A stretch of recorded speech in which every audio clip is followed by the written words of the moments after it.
नमस्कार मित्रों, संतोष sir psychology channel पे पुनः आप लोगों का स्वागत है। जैसा कि आप लोग जानते हैं, लास्ट वीडियो में हम लोगों ने साइकोलॉजी और एजुकेशन का अर्थ देख लिया था। इसी क्रम में बढ़ते हुए आज हम लोग जो है मनोविज्ञान का अर्थ देखते हैं। स्कूल मनोविज्ञान के संप्रदाय, स्कूल ऑफ साइकोलॉजी मनोविज्ञान के संप्रदाय को देखते हैं। अब देखिए मित्रों, यहीं से आप लोगों की साइकोलॉजी की शुरुआत बृहद रूप से हो जाती है। अब क्रम से एक एक देखते हैं, आप लोग समझने का प्रयास करिएगा। पहला है संरचनावाद। देखिए संरचनावाद क्या कहता है। संरचनावाद है, इसका मुख्य प्रकरण है संवेदना, विधीय अंतर्दर्शन प्रयोग। प्रमुख प्रवर्तक है विलियम वुंड टिचनर। इसकी शुरुआत हुई थी 1879 में। तो संरचनावाद किसकी संरचना की बात करता है? यह मस्तिष्क की संरचना की बात करता है। ठीक, कहता है कि मस्तिष्क का निर्माण कैसे हुआ है। तो यह कहता है मस्तिष्क का निर्माण जटिल तत्वों से हुआ है। जटिल तत्वों से हुआ है, जो सरल तत्वों से मिलकर बना हुआ है। जो है कैसे, किससे हुआ है? जटिल तत्वों से हुआ है, जो सरल तत्वों से मिलकर बना हुआ है। इस मत के प्रमुख प्रवर्तक थे विलियम वुंड। विलियम वुंड का नाम पहले भी आप लोग सुन चुके हैं। कहाँ सुने थे? तो मनोविज्ञान की प्रथम प्रयोगशाला की स्थापना 1879 में लिप्जिग जर्मनी में कौन किया था? तो विलियम वुंड महोदय ने किया था। तो प्रायोगिक मनोविज्ञान का जनक किसे कहते हैं? तो विलियम वुंड को कहते हैं। तथा संरचनावाद का जनक किसे कहते हैं? तो विलियम वुंड को कहते हैं। इस मत के और मनोवैज्ञानिक थे टिचनर। तो संरचनावाद और प्रायोगिक मनोविज्ञान का जनक विलियम वुंड हैं। इसको याद रखिएगा। इसी क्रम में आगे बढ़ते हैं। प्रकारवाद क्या कहता है? प्रकारवाद या फंक्शनिज्म। प्रकारवाद कहता है कि मस्तिष्क की संरचना को जानना जरूरी नहीं है। अब हमारा मस्तिष्क क्या काम करता है, ये महत्वपूर्ण है। संरचना जानकर क्या होगा, मस्तिष्क क्या काम करता है यह महत्वपूर्ण है। और किस प्रकार से काम करता है, तो इसका मुख्य प्रकरण था व्यवहार, अधिगम व्यवहार, विधि अंतर्दर्शन निरीक्षण। प्रमुख प्रवर्तक विलियम जेम्स, एंजल डीवी। ये तीनों मनोवैज्ञानिक थे, लेकिन प्रमुख प्रवर्तक थे विलियम जेम्स। इसकी शुरुआत हुई थी 1900 में।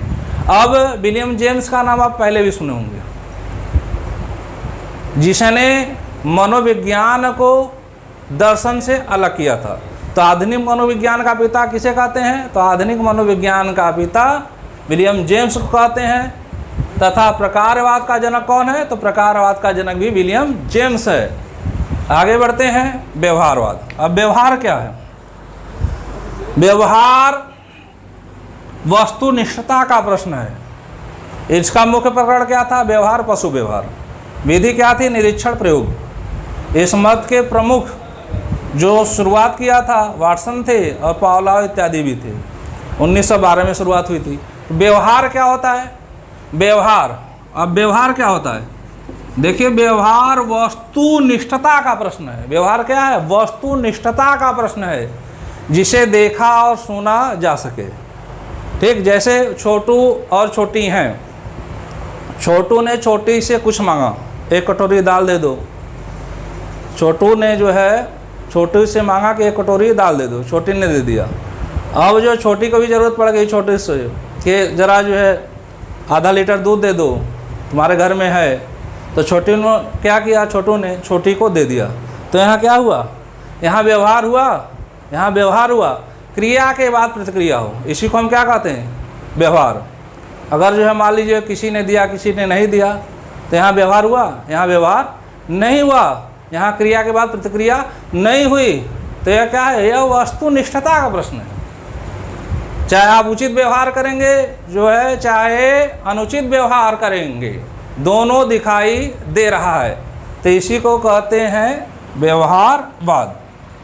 अब देखिए, इस मत के प्रमुख समर्थक या प्रमुख मनोवैज्ञानिक या व्यवहारवाद का जनक कहते हैं वाटसन को। इन्होंने पर्यावरण को भी महत्व दिया। हम जैसा पर्यावरण देंगे जो है उसी तरह हमारे बच्चों का क्या होगा, विकास होगा। अच्छा पर्यावरण देंगे तो अच्छा विकास होगा, खराब पर्यावरण देंगे तो खराब विकास होगा।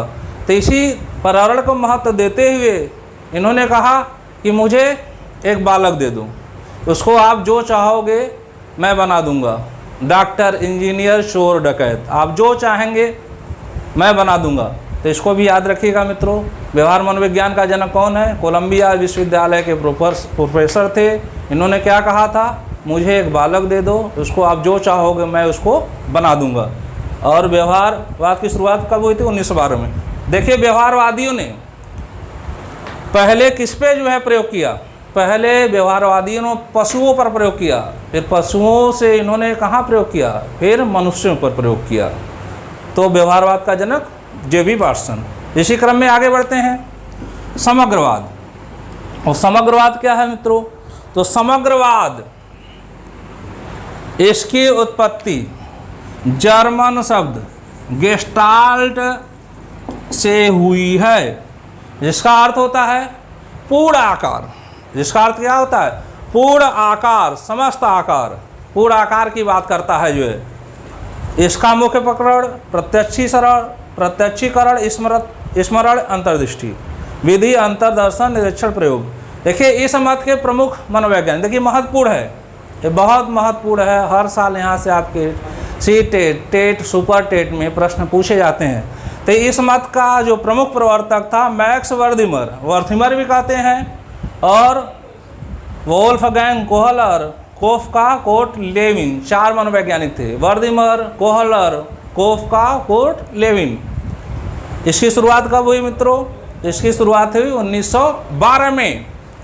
तो अब समग्रवाद क्या कहता है? समग्रवाद कहता है, देखिए अधिगम क्या होता है?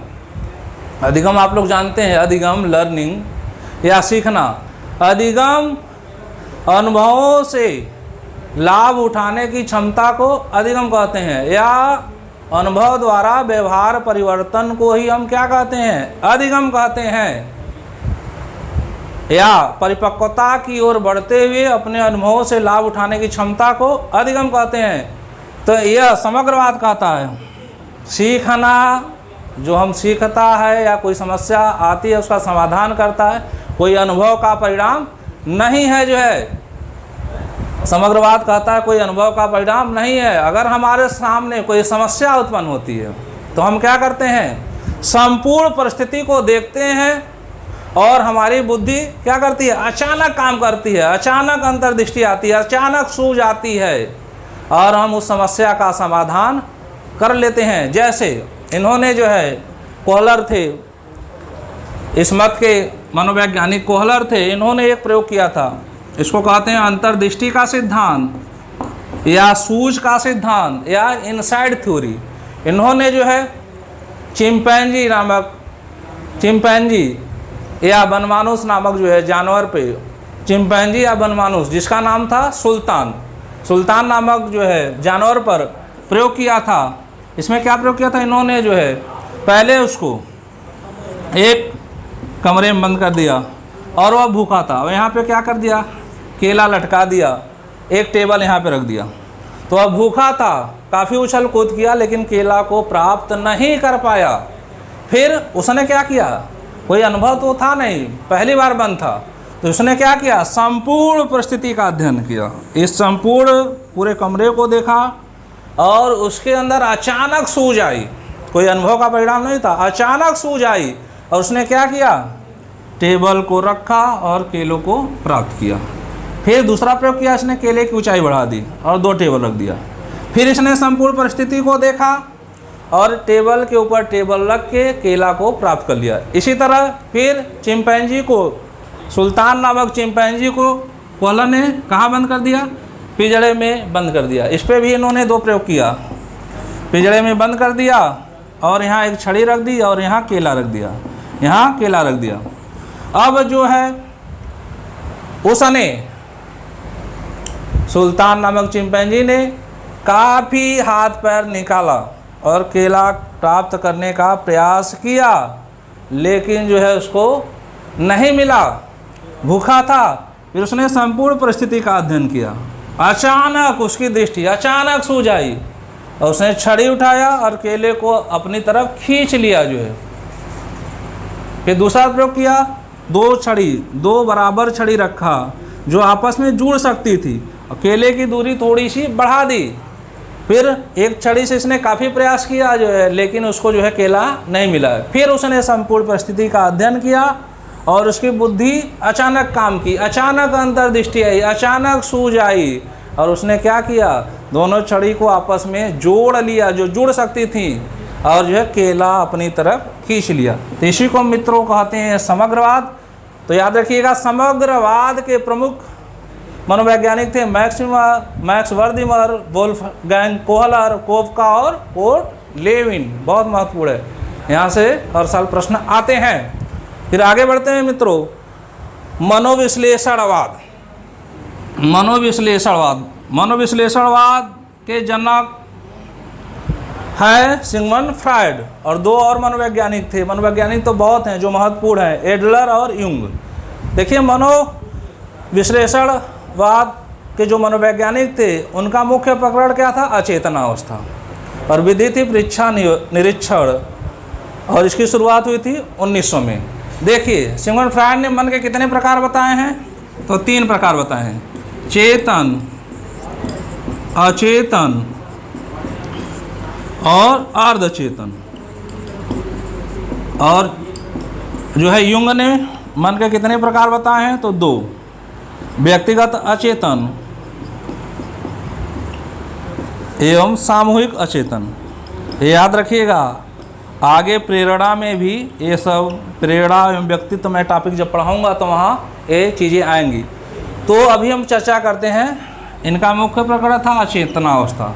देखिए, अब इसको हटा देते हैं, चेतन अचेतन। अब चेतन क्या होता है, चेतन जागरूक अवस्था का बोध कराता है, सही गलत का यह वास्तविक कंडीशन होती है, यह मस्तिष्क या माइंड की वास्तविक कंडीशन होती है। यह जागरूक अवस्था का बोध कराता है, क्या सही है क्या चीज़ है। लेकिन जब हम अचेतन अवस्था में चले जाते हैं तो अचेतन क्या है, अतृप्त, हमारी अतृप्त इच्छाएं हैं, हमारा जो है हमारी वासनाएं हैं, हमारी काम प्रवृत्ति हम पे हावी हो जाती है। तो हम फिर चेतन अवस्था, जब अचेतन अवस्था में आते हैं तो हम मर्यादा या वास्तविकता को भूल जाते हैं और जो है हम अपनी काम पूर्ति का प्रयास करते हैं, किसी तरह हमारी जो है तृप्त इच्छाएं, हमारी वासनाएं पूर्ण हो जाए। तो सिगमंड फ्रायड ने क्या कहा है, इसीलिए सिगमंड फ्रायड ने कहा है कि चेतन मन अचेतन हाथों की कठपुतली है। हमको पता होता है क्या चीज़ें सही है क्या चीज़ें गलत है, वहाँ जाना चाहिए कि नहीं जाना चाहिए, सब कुछ जानते हैं। फिर भी अचेतन मन जब हमारे ऊपर हावी हो जाता है तो हम सारी मर्यादा भूल जाते हैं। और मनोविश्लेषणवादियों ने कहा है कि जो है चेतन मन अचेतन हाथों की कठपुतली है। सिगमंड फ्रायड ने यही कहा है, चेतन मन अचेतन हाथों की कठपुतली है। इसको याद रखिएगा मित्रों, आगे हम जाएंगे तो ये सब बृहद रूप से देखेंगे, अभी देख लीजिए। फिर आगे बढ़ते हैं, मानवतावाद। अब देखिए, मानवतावाद आते ही जो है दया, प्रेम और परोपकार की भावना आ जाती है। अब व्यवहारवाद कहता है क्रिया के बाद प्रतिक्रिया होनी चाहिए, लेकिन मानवता क्या कहता है, मानवता दया प्रेम की बात आती है। मानवतावाद कहता है कि हम मानव हैं, विवेकपूर्ण ढंग से सोचने वाले प्राणी हैं और हम क्या करते हैं, परिस्थितियों से समायोजन स्थापित कर लेते हैं। अब कोई बुजुर्ग गिर गए हैं या वृद्ध व्यक्ति गिर गए हैं सड़क पे, तो हमारा मानवता क्या कहता है, उनको उठाया जाए कि छोड़ दिया जाए। मानवता हमारा यही कहता है ना कि उनको उठा लिया जाए, जो है यही हमारे संस्कार में भी है।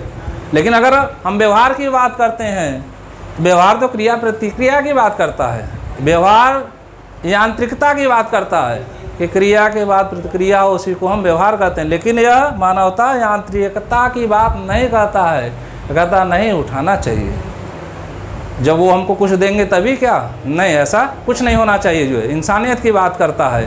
संस्कार की बात करता है। तो इस मत के प्रमुख समर्थक कौन थे?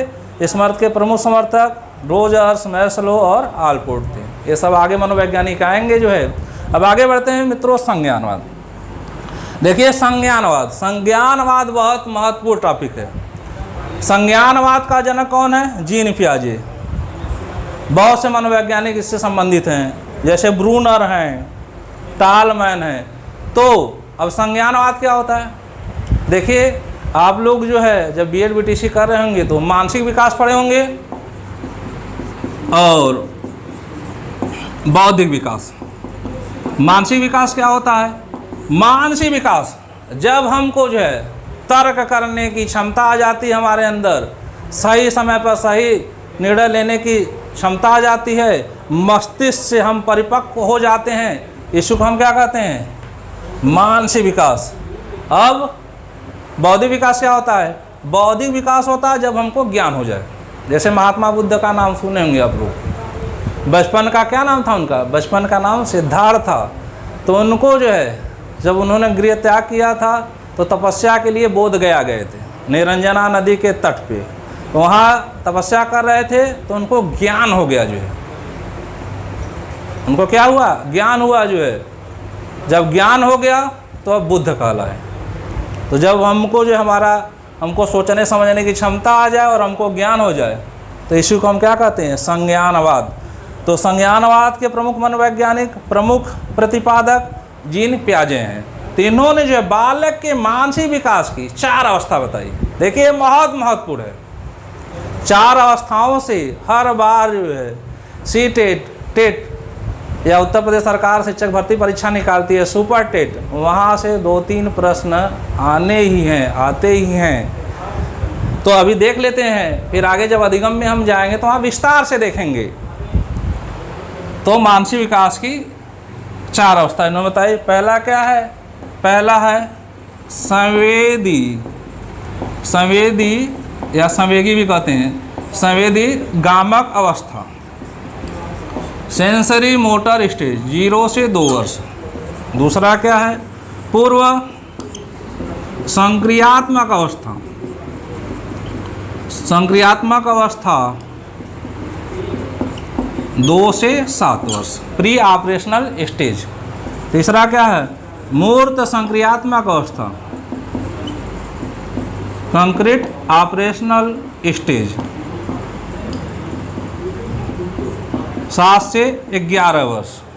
अगला क्या है? अमूर्त या औपचारिक, अमूर्त या औपचारिक, औपचारिक संक्रियात्मक अवस्था, संक्रियात्मक अवस्था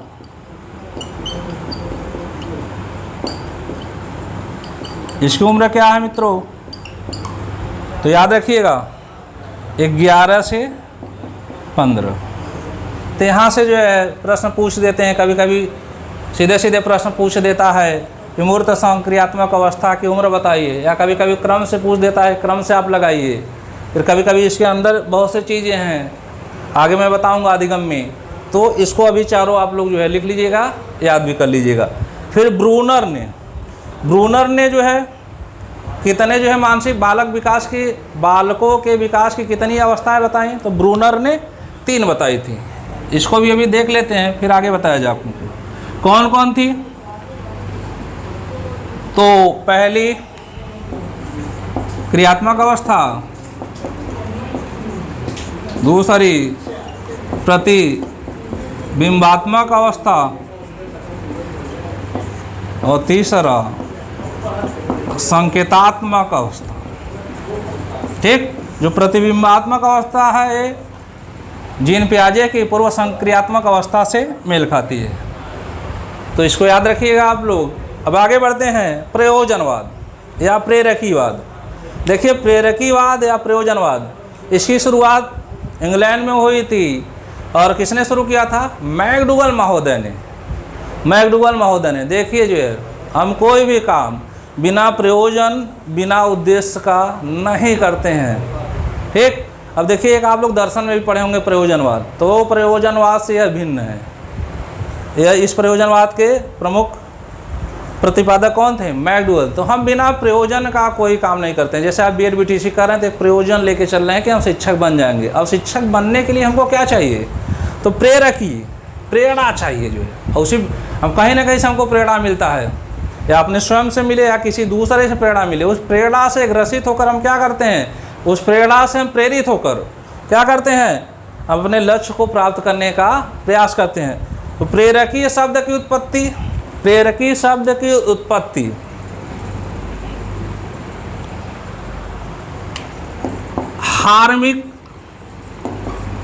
हार्मिक से हुई है, इसको याद रखिएगा। फिर देखिए इस मत के जो मनोवैज्ञानिक थे मैकडूगल ने जो है एक और सिद्धांत दिया था। कौन सा सिद्धांत दिया था? उन्होंने जो है मूल प्रवृत्ति से संबंधित सिद्धांत दिए थे। इन्होंने 14 मूल प्रवृत्ति और उससे जुड़े 14 संवेगों का वर्णन किया। जो है मूल प्रवृत्ति होती है जो जन्म से मिली होती है, और उसी के साथ एक एक जो है इमोशनल संवेग जुड़े होते हैं। अब मित्र एक बात और बताना चाहता हूँ, मूल प्रवृत्ति का जो संप्रत्यय कंसेप्ट किसने दिया था? तो अभी हम लोग देखे हैं प्रकारवाद का जनक, या जिसने जो है मनोविज्ञान को दर्शन से अलग किया था, तो उसी ने ही जो है मूल प्रवृत्ति का संप्रत्यय दिया था। लेकिन 14 मूल प्रवृत्ति और 14 संवेग किसने दिया था? तो 14 मूल प्रवृत्ति 14 संवेग जो है मैकडूगल महोदय ने दिया था। यहीं से एक प्रश्न और, जीवन मूल प्रवृत्ति और मृत्यु मूल प्रवृत्ति का कंसेप्ट किसने दिया था? तो याद रखिएगा मित्रों, सिगमंड फ्रॉयड। ये आपका हो गया संप्रदाय, इसको पढ़ लीजिएगा, लिख लीजिएगा, ये बहुत महत्वपूर्ण है। जो है यहाँ से आपको कम से कम जो है 3-4 प्रश्न, या बृहद रूप से कह लीजिए तो साइकोलॉजी की शुरुआत हो जाती है। या जितने मनोवैज्ञानिक हैं सब आपको जो है आगे मिलेंगे। जो है कुछ प्रश्न हो जाए मित्रों, बताइए आप लोग। किसने कहा था मुझे एक बालक दे दो, उसको आप जो चाहोगे मैं बना दूंगा? डॉक्टर, इंजीनियर, चोर, डकैत। किसने कहा था? तो व्यवहार मनोविज्ञान का जनक JB वाटसन थे, उन्होंने ही यह वक्तव्य कहा था। अगला प्रश्न है जो मैं पूर्व में पढ़ाया था, उससे भी पूछ ले रहा हूँ, मिड डे मील योजना कब की है? तो 15 अगस्त 1995। एक प्रश्न और बताइए, जो है 6 से 14 वर्ष के बालकों के लिए निःशुल्क अनिवार्य शिक्षा है सामान्य बालकों के लिए। अगर विकलांग बालक हैं तो उनकी उम्र क्या होती है? तो याद रखिएगा मित्रों, 6 से 18 वर्ष, 4 वर्ष की उनको छूट दी जाती है। तो 6 से 18 वर्ष। संरचनावाद का जनक कौन है? तो विलियम वुंड। समग्रवाद के 4 प्रमुख मनोवैज्ञानिक कौन है? तो वर्दिमर, कोहलर, कोफका, कोट, लेविन। मनोविश्लेषणवाद का जनक कौन है? तो सिगमंड फ्रॉयड। मानवतावाद से कौन संबंधित मनोवैज्ञानिक हैं? तो रोजर, मैस्लो और आलपोर्ट। जीन पियाजे ने बालकों के मानसिक विकास के कितने स्तर बताए? तो 4। संवेदी गामक अवस्था 0 से 2 वर्ष, पूर्व संक्रियात्मक अवस्था 2 से 7 वर्ष, मूर्त संक्रियात्मक अवस्था 7 से 11 वर्ष, और अमूर्त संक्रियात्मक अवस्था 11 से 15 वर्ष। प्रयोजनवाद का जनक कौन है या प्रेरकीवाद का जनक कौन है? मैकडूगल। किसने 14 मूल प्रवृत्ति और उससे जुड़े 14 संवेग बताए? तो मैकडूगल महोदय ने बताए थे। एक प्रश्न हो, टीचर को कितने अंश कोड पे खड़ा होकर जो बोर्ड पे लिखना चाहिए? तो 45 अंश कोड पे खड़ा होकर लिखना चाहिए। बुक या नोटबुक या आँख के बीच की दूरी कितनी होनी चाहिए? तो 25 सेंटीमीटर या 12 इंच। तो मित्रों ये समझ चीज़ें याद रखिएगा, इसको आप लिखते जाइए, लिखते जाएंगे तो समझ में भी आएगा। और इसी क्रम में हम बढ़ते हुए क्रमबद्ध तरीके से एक एक टॉपिक देखेंगे, आप लोगों को समझाने का प्रयास किया जाएगा। अब अगले वीडियो में हम लोग जो है अगला टॉपिक अधिगम देखेंगे। देखिए अधिगम बहुत महत्वपूर्ण टॉपिक है। अधिगम अगर आप पढ़ लेते हैं तो समझ लीजिए कि 60% आपका टेट का कोर्स कवर हो जाता है। तो अधिगम है, अधिगम के प्रमुख सिद्धांत हैं, अधिगम की विधियां हैं, अधिगम और विकार हैं, अधिगम प्रेरणा है, अधिगम वक्र है, अधिगम और शिक्षण है। तो अगले टॉपिक में हम जो है अधिगम देखेंगे। अगर मित्रों आप लोगों को जो है वीडियो पसंद आ रहा हो तो इसे जो है अधिक से अधिक लोगों को शेयर करिए, लाइक कर दीजिए और सब्सक्राइब कर दीजिए। अगले वीडियो में अगले टॉपिक के साथ मिलते हैं। धन्यवाद।